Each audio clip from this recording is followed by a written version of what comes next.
صلی علی رسول الکریم اما بعد فاعوذ باللہ من الشیطان الرجیم بسم اللہ الرحمن الرحیم۔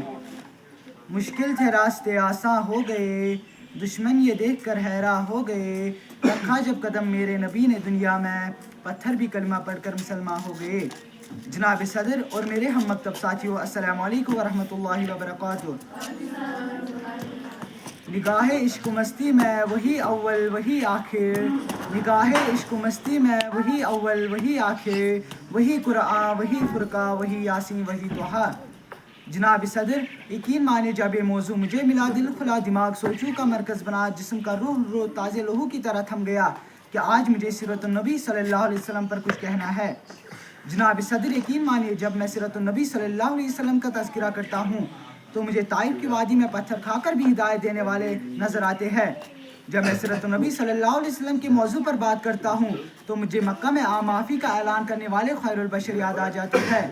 جب میں اس موضوع پر بات کرتا ہوں تو مجھے ہند کو معاف کر دینے والے خیر البشر یاد آ جاتے ہیں۔ جب میں اس موضوع پر بات کرتا ہوں تو مجھے آمنہ کے لال بھوکے پیاسے لا الہ الا اللہ کی صدا دیتے نظر آتے ہیں۔ میں ان کی سیرت کی کیا بات کروں؟ وہ نبیوں میں رحمت لقب پانے والے، مرادے غریبوں کی برلانے والے، مصیبت میں غریبوں کے کام آنے والے، وہ اپنے پرایوں کا غم کھانے والے۔ جناب صدر، آج کی دنیا والے کسی کی دیانت پر ناز کرتے ہیں تو کسی کی خوبصورتی کی بات کرتے ہیں، تو کسی کے احسار پر ناز کرتے ہیں، تو کسی کی سخاوت کی بات کرتے ہیں، تو کسی کی امانت پر ناز کرتے ہیں۔ تو میں اس نبی صلی اللہ علیہ وسلم پر کیوں ناز نہ کروں جس نے یہ ساری خصوصیتیں پائی جاتی ہے؟ جناب صدر، میرے نبی کے اندر صداقت تھی جس سے ابو بکر صدیق بن گئے، میرے نبی کے اندر عدالت تھی جس سے عمر فاروق اعظم بن گئے، میرے نبی کے اندر سخاوت تھی جس سے عثمان غنی بن گئے، میرے نبی صلی اللہ علیہ وسلم کے اندر بہادری تھی جس سے علی شیر الخدا بن گئے۔ زندگیاں بیت گئی اور قلم ٹوٹ گئے، تیرے اوصاف کا ایک باب بھی پورا نہ ہو سکا۔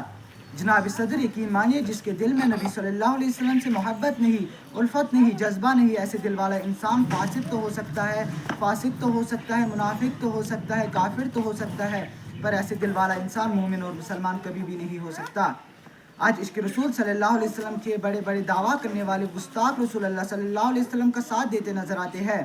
میرے ساتھیوں، میں یہاں یہ بھی کہنا ضروری سمجھتا ہوں کہ عشق رسول صلی اللہ علیہ وسلم سے محبت یہ نہیں کہ جھوم جھوم کر نعت پڑھو یا تقریریں کرو۔ میرے نبی صلی اللہ علیہ وسلم سے محبت کو تقاض تو یہ ہے کہ اپنی روزمرہ کی زندگی، کھانے پینے، سونے اٹھنے بیٹھنے میں میرے نبی صلی اللہ علیہ وسلم کی پیروی کرو۔ جناب صدر، دل تو نہیں چاہتا کہ اس موضوع کا اختتام کروں، کچھ وقت کی قلت ہے، موضوع کی دولت ہے، کچھ وقت کی قلت ہے، موضوع کی دولت ہے، کچھ کہنے کی حسرت ہے، الفاظ کی کثرت ہے، کچھ کہہ بھی نہیں سکتا، چپ رہ بھی نہیں سکتا۔ جناب صدر، ابتدا بھی وہی ہے اختتام، ابتدا بھی وہی ہے اختتام، میرے نبی پر ارب و درود اور خرب و سلام۔ شکریہ۔